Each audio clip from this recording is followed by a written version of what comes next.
This starkly beautiful district is located in the northernmost front of the country of Bhutan, with elevation ranging from 1500 to 4500 meters above sea level, bordering Tibet.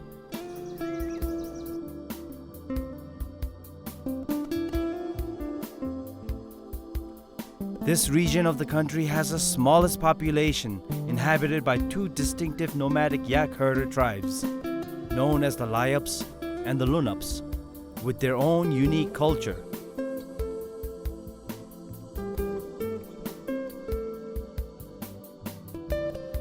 Although it is one of the least densely populated districts, it has its roots deeply embedded with the early history of Bhutan.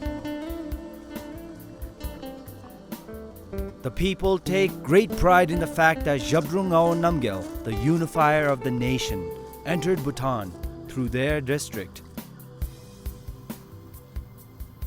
Welcome to the breathtaking Dzonghag of Gasa. My name is Sangye Choiphel, and my journey to the northernmost district of Bhutan will start right here from the Gasa Dzong, commonly known as Snowman Run.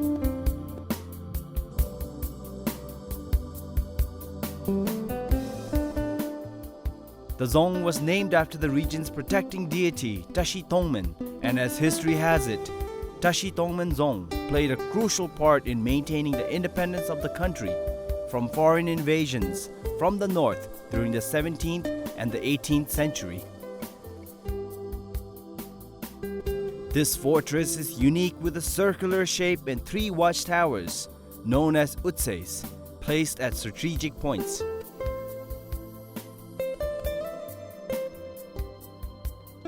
After several fires and damages incurred by the earthquakes, Tashi Tongmen Dzong still stands as a testament and homage to Bhutanese ingenuity and architecture, let alone its immense historical significance. The central tower is built directly above the cave where Duptop Terkunpa, a Tibetan saint who supposedly meditated in the 13th century. This iconic Dzong now serves as the headquarters for the administrative office for the Dzongkhag. Back in the day, during the Zhabdrung time, this was a war fortress specifically built to defend against the Tibetan invasion. Come inside and let's check it out.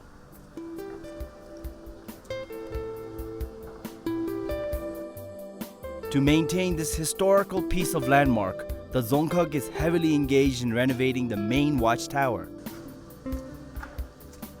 Strolling through this ancient Dzong, I feel like I'm back in the 17th century.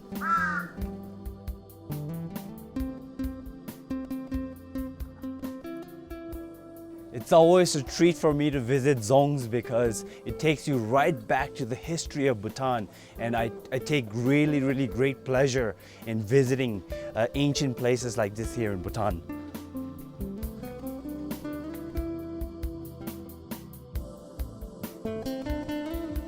The renovation seems to be almost complete, and what's interesting is the method of construction. The Dzongkhag is utilizing the old way of building, with wooden scaffolding and hard manual labor. Most of these laborers are from the eastern side of the country.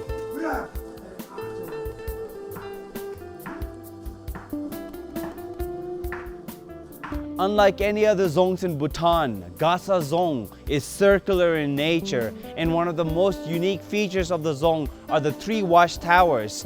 And I'm standing next to one of the main watchtower that is under renovation this time of the year. And hopefully once that's done, this Dzong is going to look once again very majestic.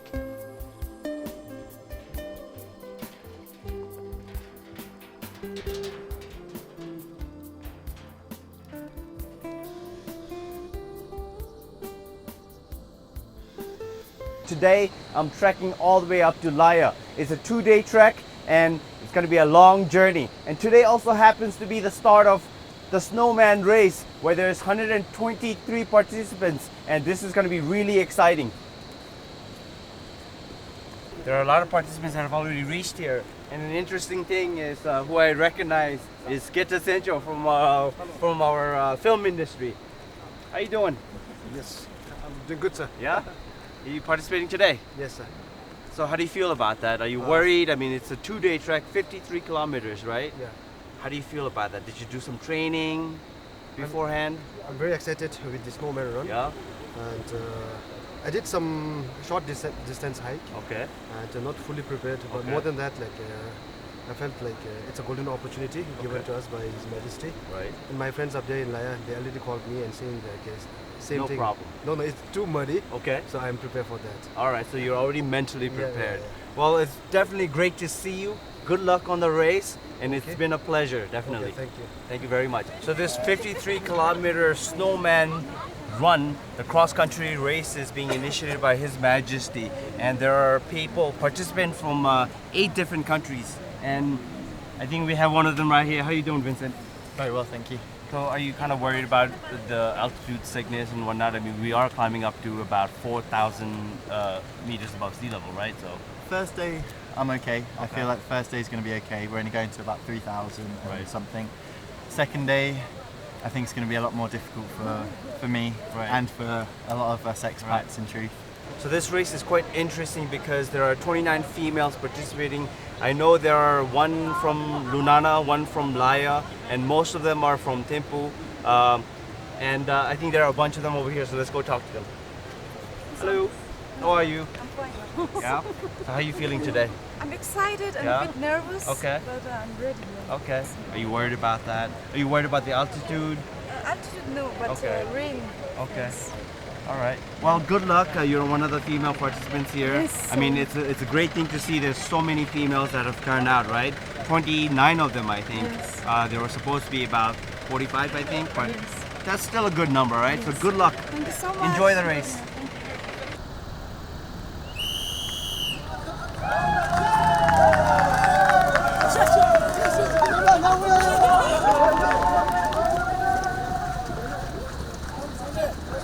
That's not of it. Yes. And thus the race starts, and here we go. And Hold the record. there we go. Let's go.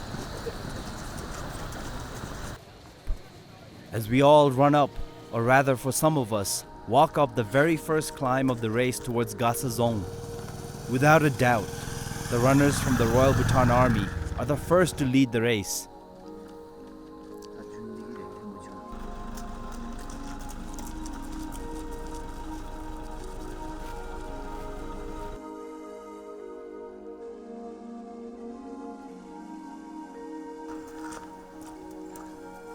So I've just reached the 8 kilometers mark, and the weather condition is very favorable. It's nice and sunny, and what's even more amazing is the view of the snow-capped mountain. The clouds just appear to open up right at that spot to give us that beautiful view.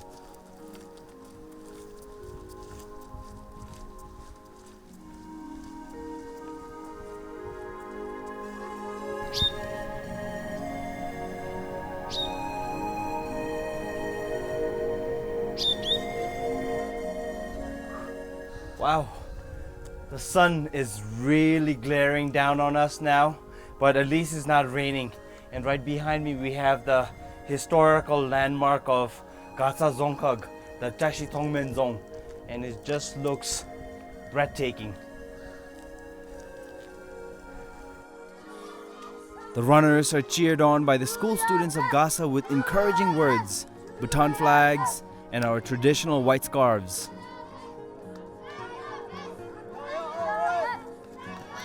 The youngest female runner also crosses this point. From here on out, we leave behind all signs of civilization, except for the newly cut roads. The real hike for today's race now begins as we climb towards Ponjukha, the road endpoint.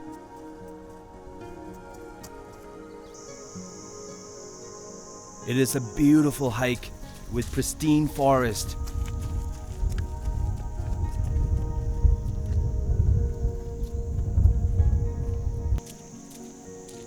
Although the road conditions are quite dire, I slowly, taking my time, make towards the 22 kilometers mark.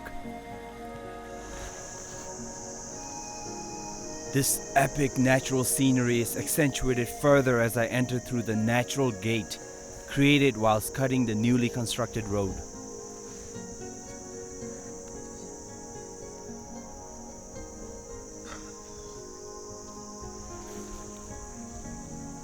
gradually ascending up the mountain. Every step I take, inching up the altitude, I feel one breath shorter. But I keep myself occupied by thinking one day these roads will lead way to superhighway towards Laya, Lunana, and maybe, just maybe, even towards China. I can't imagine the amount of changes and development the road ensues for the people of Laya. At the same time, it saddens me to think of the cultural loss that comes along with road connectivity. I finally reached the 28-kilometer mark, and this is the end of the first day of the race. I'm so glad I made it here. I asked around, and about 14 of the runners have already reached here at Ponjuka, tonight's night halt. And time-wise, it's about 2 hours, 30 minutes. So that's pretty good timing. So let's go in there where our campsite's gonna be and just check out what's going on over there. Come on.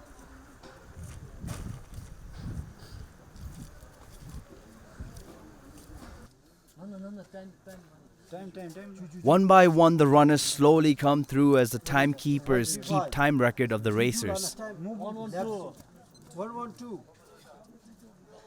While the race officials stand by the gate, waiting for the remaining of the runners to finish the first day of the race, I try to get enough rest and prepare for the next day.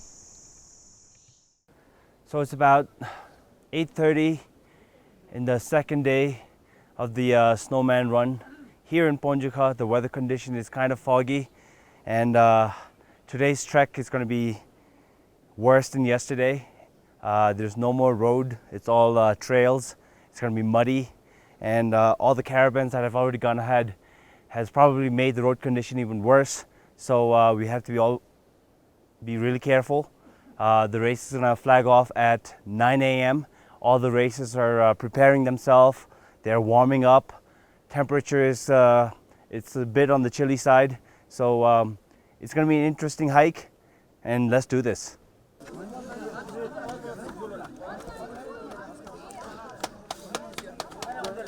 There's anticipation and excitement in the air here before the race starts off. The first 10 is standing right by the start-off gate, and they will be starting off at 9 a.m. in about a minute or so. These guys will probably be flying. For me, I'm going to take my time. I know the trail is going to be really muddy, and for me, I'm just going to enjoy the scenery, enjoy the walk. I just have to reach Laya. For these guys, they're competing for a whole different reason. For me, it's just enjoyment. So they're going to be starting very soon. Here they go.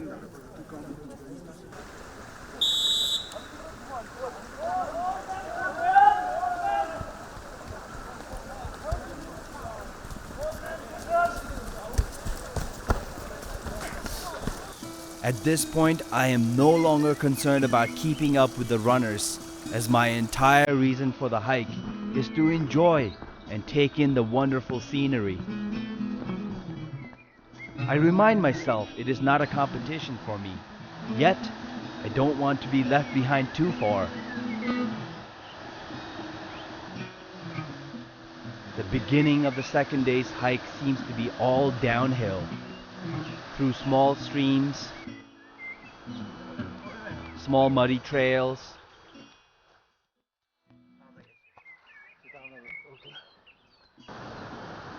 and above gushing rivers with wooden bridges.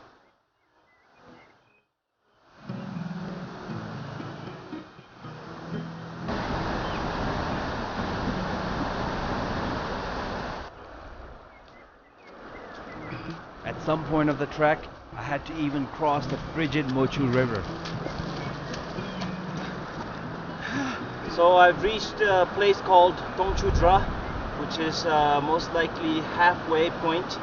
And just thinking back, thinking back to yesterday's trek, I thought yesterday was quite difficult, but today turned out to be even more difficult. There was a lot of steep climbs, a lot of steep downhills, which really affects your knees. But nonetheless, so far so good. Tongchudra is a beautiful place here, right by the Mochu River, and these stark, steep cliffs are just, amazing to gaze upon, and it's such a treat. We probably have another maybe I would say 5-hour trek. So not bad. Could keep up. I'm kind of proud of myself. Can't wait to get to Laya because that's where the festival is. Today's the 16th. The Highlander Festival starts today. The marathon ends up there today. And from what I heard, the top 10 from the RBA, the first place has already reached to Laya. That's just wow, you know. I commend him a lot, but I think the best part about any trek is the scenery. You know, it's a struggle as well. You have to struggle to appreciate something, and the fact that I've struggled to climb up to this particular point and treat it to this wonderful scene is just amazing, really. Passing big caves that were probably once used as a shelter for the night by the traveling Layups, crossing more precarious wooden bridges. I finally reached Taksimaka, an army post, one of the first signs of civilization so far. And it's a great relief because I know I'm getting closer to Laya. As I hurdle up the last climb through the village gate, signs of the Layups are quite apparent as these cute shy little girls welcome me with an awkward smile.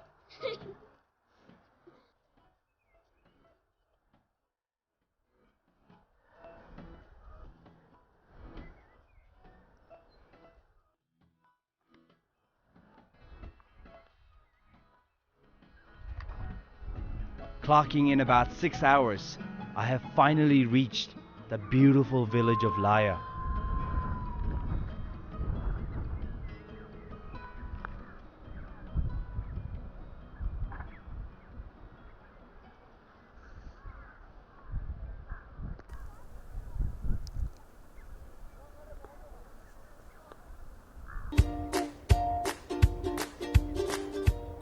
Situated at an altitude of 3,800 meters above sea level, the cluster village is made up of about 200 households.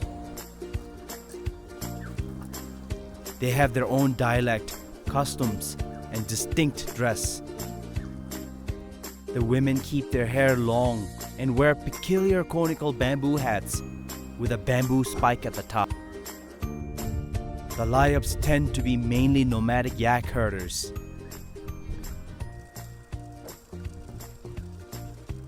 The people of Laya mainly depend on animal livestock such as yak and horses, but they do grow turnip, mustard, and wheat crop.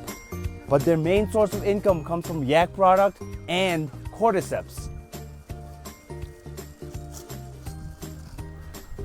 But the traditional herding culture is slowly disappearing due to modern development, and people usually lean towards staying in the village, occasionally either moving south or north, depending on the season.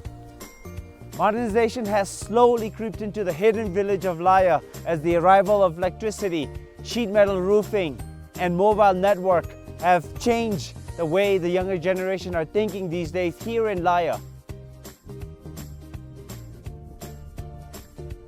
Change is inevitable, and the younger generations are staying put and educating themselves while enjoying the immense wealth attained through the trade of cordyceps, which is visually noticeable within their houses.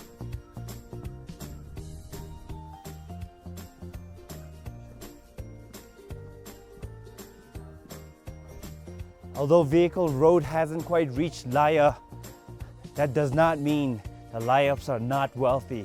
In fact, they're very wealthy. As you notice, they have built big traditional houses, and most of that is probably from the income they make from selling cordyceps, because cordyceps are really expensive. But this is just amazing to witness big traditional Buddhist houses.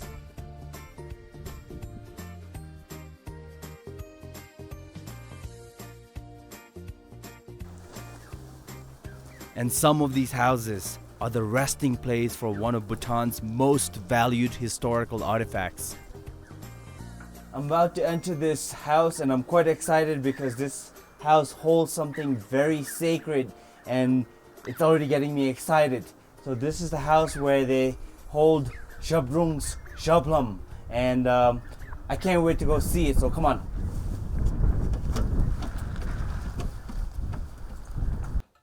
So this is Mr. Doji Khandu, and he's the owner of this house, and he's unraveling the Shabdrung's Shablam. It's only one pair of it, and I'm just mesmerized because this is such a historical artifact, and I'm just speechless, and I'm just gonna, wow. So what I'm gonna do is I'm gonna just do my prayers here.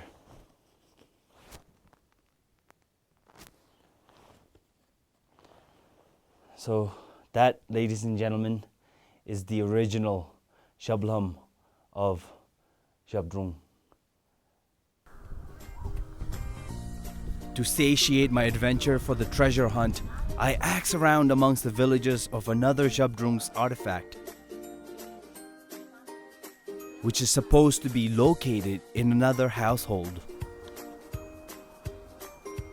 So I'm here in Madam Zam's house, and this house is also another very special house because this house houses Shabdrung's tro, basically a metal bowl, a gigantic metal bowl. So once again, I'm very excited. Let's go, I'm Zam.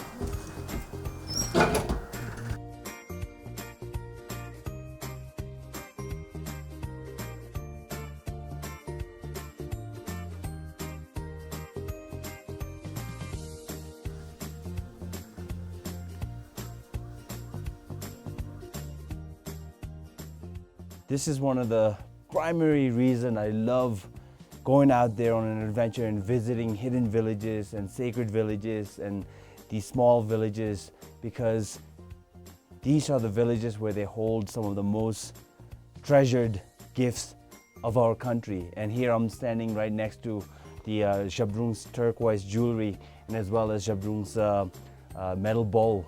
And I must be one of the luckiest person ever. I'm truly blessed.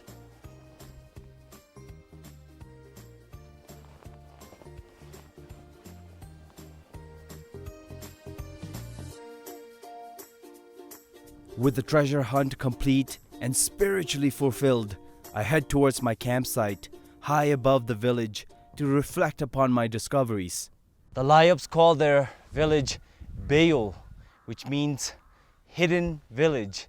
And rightfully so, because the village itself is hidden amongst many ridges surrounded by all these snow-capped mountains. And to have witnessed and explored the beautiful hidden village of Laya was such a treat. It is a privilege, and this is something that I'll take back as a wonderful memory for me to keep for a lifetime. As the cold night engulfs Laya village, I snuggle myself into my sleeping bag and eagerly wait for the morning to attend the Highland Festival.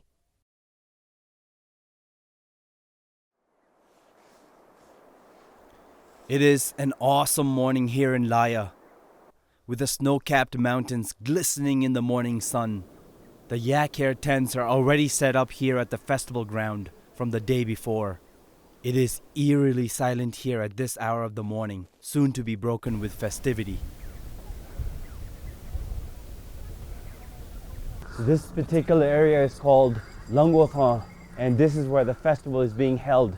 And apparently, according to the itinerary, they're gonna have cattle show, yak show, and jopchi show, or mastiff show basically. So these dogs are gonna be huge and really cute, so I can't wait to go inside the festival and check it out. This is gonna be exciting. I see all the lives coming up with their yak, with the dogs, with the cattle, and with the horses. So there's gonna be a huge event here happening, and let's just go in there. It's quite an opportunity for me, because coming to this festival, trying to experience the Laya culture and their tradition, you get all of that at once. And as you notice, all these tents are the yak fur tents. It's just mind-boggling, because all their culture is here in one spot. The mood here is really festive, music going on, and apparently His Majesty is supposedly gonna arrive here, which is gonna be another great treat for us. All the people are here, the Layups are here, people from Thimphu, people from all over the country are here. As you see here, these are the traditional Layup women. They have their unique costume with the jewelry ornaments and their unique hat. I mean, it's just too much to ask. So here in this corner of the festival, they have the raw yak hair displayed. And one thing about the Layups is yaks are quite essential for their livelihood. Even these tents are woven from these particular yak hair, and it's just amazing. And these are supposed to keep them really warm during the winters. This is just great. The Highlander Festival is such a great visual feast with so much to do and so much things to see. Right behind me, this corner of the festival, are the tents where they're displaying the products of the Highlanders, and it's just interesting to learn about how they utilize these products. I head towards another ground, a bit off the main festival ground, to check out the livestock contest. Right above the main festival ground is the animal livestock show. Here, the lives, they bring their best yaks to be judged, and this is a contest here, and somebody's gonna be winning. And it's quite exciting to see all the yaks together in one place in this scenic mountainous region. This is just beautiful. These animals are so majestic. I can't stress how important it is for the Layups. They use their milk product, they use their fur, they use the meat. I mean, this is their livelihood for the Layup people. The dog holding area holds the Mastiff breed of dogs, sought after by most people due to his master pedigree. Here they have the Bhutanese Mastiff show, or commonly known as Jopchi. I'm really scared of these dogs, but these dogs are huge and furry and quite vicious, and the bark itself is really loud. I don't want to get any closer because it is quite scary. I know they're all tied down, these beautiful creatures, but I'm really scared of them. I'm just gonna stand over here and just admire them from a distance.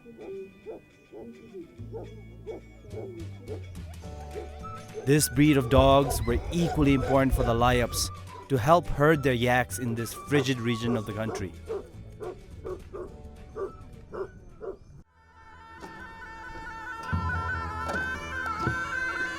Then comes the best time of the hour. His Majesty the King graces the festival with his presence.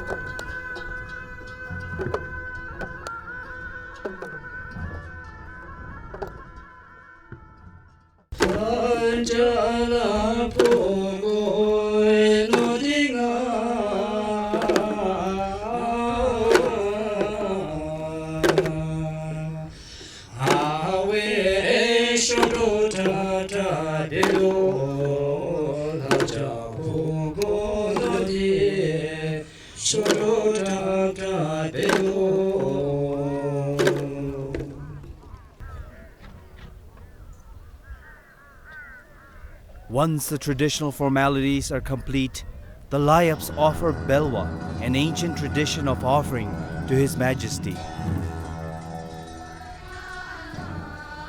Along with the beautiful Japtin, prayer for the long life of His Majesty, sung by the women of Laya in their traditional dress.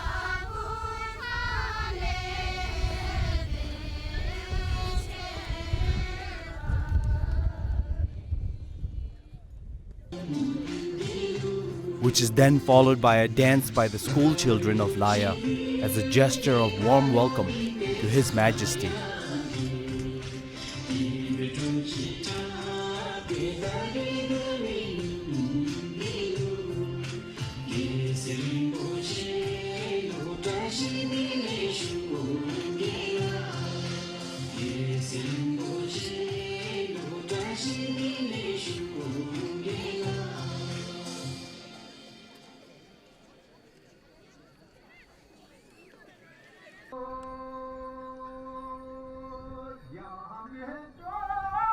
The event is followed by a wonderful visual display of the traditional caravan, totally decked up in traditional wear, representing the 8 highland communities of Bhutan.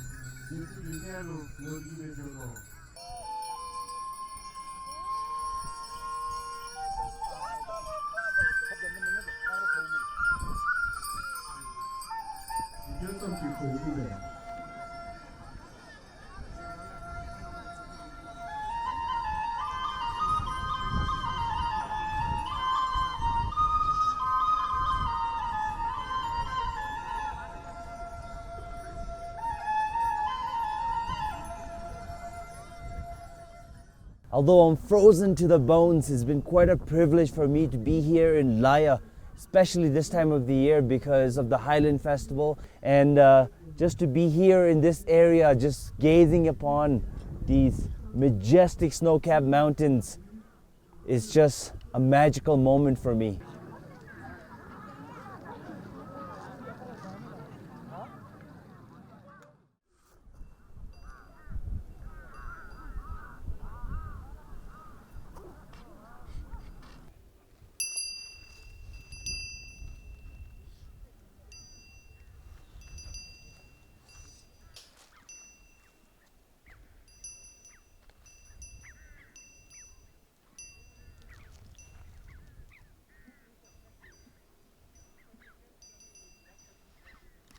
This is the final day of the Highland Festival here in Laya, and the weather is gorgeous. It's as if Mother Nature herself knew and made our final last day of the festival quite special. It's quite warm here, even though we're at 3,000, maybe 4,000 meters above sea level. Because of the sun, it's quite pleasant, although there's a chance of getting sunburnt, but it's all right. I mean, it's much better than cold, right? And the festival is already started, so I'm gonna go down there and enjoy myself.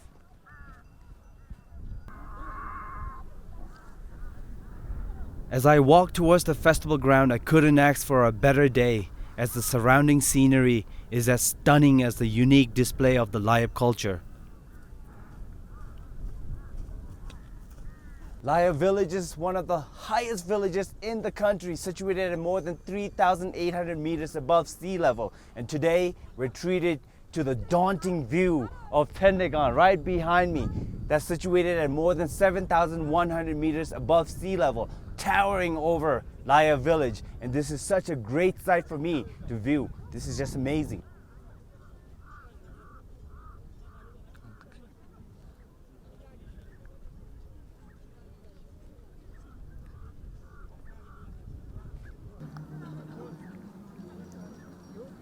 The final day of the festival encompasses more of the same activities, with the exception of allowing the public to experience riding a yak, and I had to ride one. So one of the facilities here at the Highland Festival is yak riding, and this is quite an experience. My first time ever riding a yak. Kind of bumpy, kind of scary, but exciting at the same time. You gotta really hold on tight. But this is quite a treat.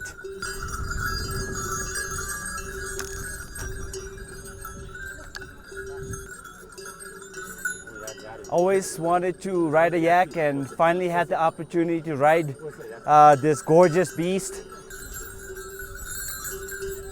One thing to mention is that yaks aren't usually made for riding. They were reared mainly for sustenance and carrying light loads while traveling. One of the biggest attractions here in the Highlander Festival is the Sangye competition, and all the Layaks have gathered here to just enjoy the strongman competition. And I think there is the Sangye competition as well, the strong woman competition. And our very own Pemti from BBS, the host and the anchor for the Sangye contest, is in the ground, cheering the crowd and making this festival even more festive. And here we go. I'm also enjoying this festival right now.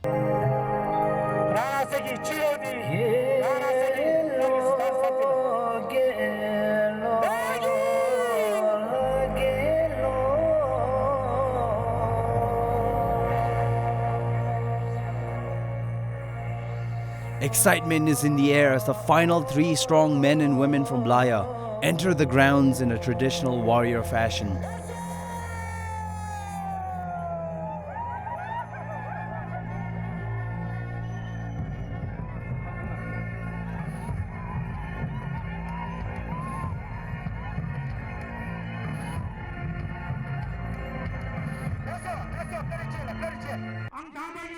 Bimti, BBS host for the strongman competition, explains the rules and counts down to begin the competition.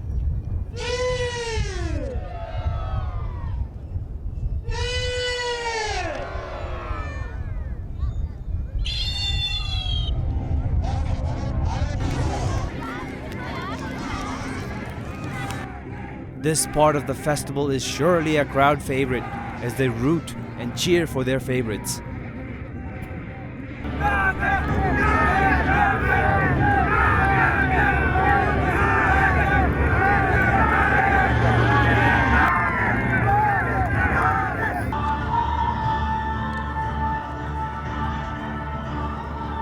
These men and women carry a load of 100 kg up a steep hill at an altitude of 4,000 meters above sea level. A feat that is unimaginable to me. Yet they make it seem so effortless and easy.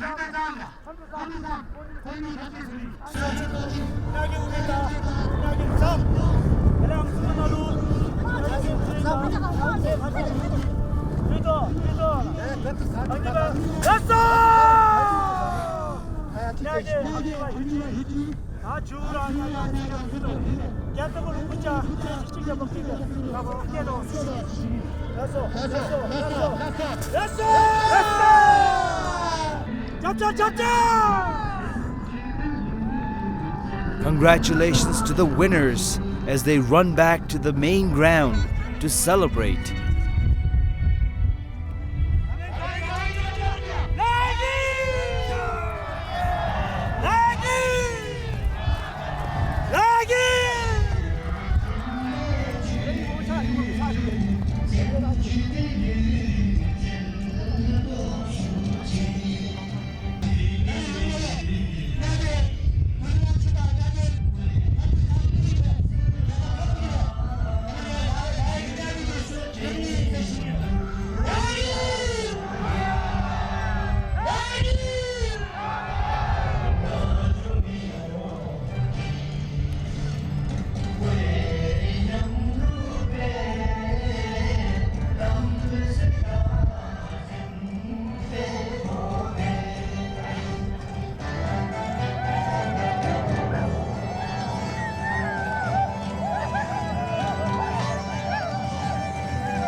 The 3-day Highland Festival is now coming to an end as all the attendees join together in a special Tashileve dance. This also marks the end of my journey to the northernmost district of Bhutan, Gasa, hiking up to more than 4,000 meters above sea level. I get to witness awe-inspiring scenery, discover the hidden village of Laya with their unique culture. This has truly been a journey to the top of the world. So until next time, goodbye.